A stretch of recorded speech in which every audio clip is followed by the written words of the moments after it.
Assalamualaikum warahmatullahi wabarakatuh. Halo semuanya, perkenalkan nama saya Nurul Fadila dari kelas 11 IPA 7. Video kali ini akan menjelaskan tentang pengaruh pencemaran udara terhadap kelainan pada struktur dan fungsi organ pernapasan manusia. Selamat menyaksikan. Pada kehidupan kita saat ini, banyak sekali aktivitas-aktivitas yang dapat menimbulkan pencemaran udara. Di antaranya, asap pabrik yang berasal dari kegiatan industri, asap kendaraan, dan juga asap dari pembakaran sampah rumah tangga. Asap-asap ini mengandung banyak sekali gas-gas yang berbahaya, di antaranya karbon dioksida, nitrogen dioksida, dan juga karbon monoksida. Dan sudah pastinya, gas-gas ini dapat menyebabkan kerusakan pada sistem pernapasan manusia apabila terhirup dalam jangka waktu yang panjang. Adapun penyakit-penyakit yang ditimbulkan diantaranya bronkitis, faringitis, pneumonia, dan juga asma. Lalu bagaimana dari gas-gas ini bisa memicu terjadinya bronkitis? Bronkitis merupakan penyakit karena adanya peradangan pada bronkus. Gejala dari bronkitis sendiri ada batuk berdahak, napas pendek, dan juga sakit tenggorokan. Penyebabnya karena infeksi kuman, bakteri, virus, polutan, bahkan debu. Lalu, apa yang terjadi pada bronkus saat seseorang terkena bronkitis? Saat gas-gas berbahaya terhirup oleh tubuh, maka dapat menyebabkan peradangan pada saluran pernapasan mulai dari rongga hidung sampai ke bronkus bahkan ke alveolus. Sama seperti organ-organ yang lainnya, bronkus juga terdiri dari beberapa jaringan. Di antaranya, jaringan epitel, lamina propria, jaringan otot, dan juga tulang rawan. Jaringan-jaringan ini saling berkaitan satu sama lain. Jaringan epitel yang terdapat di dalam bronkus merupakan jaringan epitel silindris bersilia. Jaringan epitel silindris bersilia ini menempel pada lamina propria. Jaringan epitel silindris bersilia sendiri menghasilkan lendir atau mukus yang berfungsi menangkap kotoran. Karena bronkus tadi sudah mengalami infeksi oleh polutan, maka terjadi produksi mukus yang berlebih, sehingga pasien bronkitis mengalami batuk berdahak.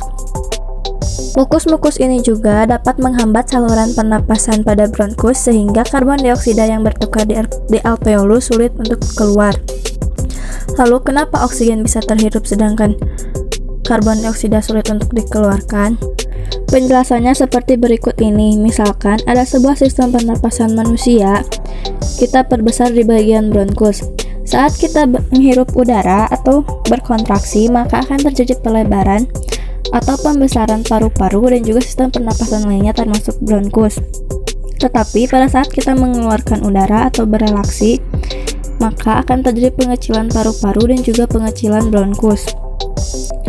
Nah, bronkus sendiri dapat mengalami hal ini karena adanya jaringan otot. Jaringan otot mengatur lebar dari dinding bronkus dengan cara kontraksi maupun relaksasi.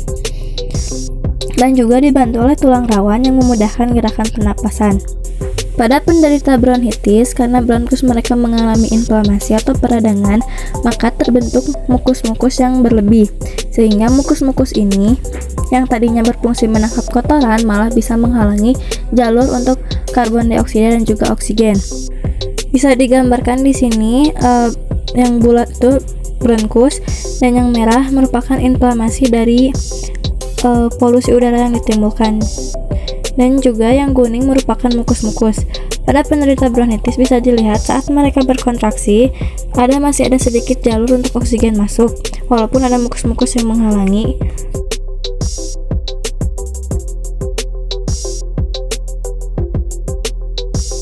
Sedangkan pada saat berelaksasi atau mengeluarkan karbon dioksida, terjadi pengecilan bronkus, dan ini juga diperparah dengan adanya tumpukan mukus-mukus di dinding bronkus, sehingga karbon dioksida tertahan di bronkus bahkan bisa kembali ke alveolus.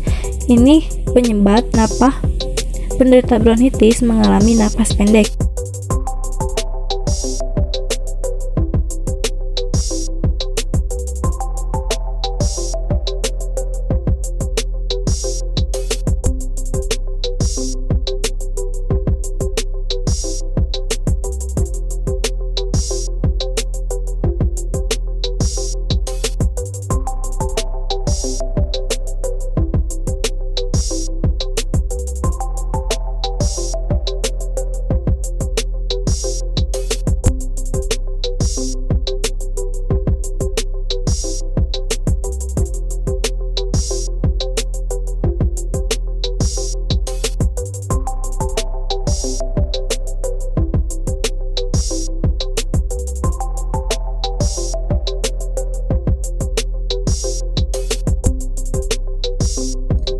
Nah, itu tadi merupakan pembahasan mengenai pengaruh pencemaran udara terhadap kelainan struktur dan fungsi organ pernapasan manusia, yang dimana kita mengambil contoh pada bronkus.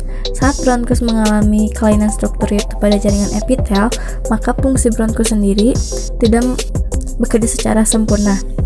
Mungkin itu yang dapat saya sampaikan. Terima kasih atas waktunya. Wassalamualaikum warahmatullahi wabarakatuh.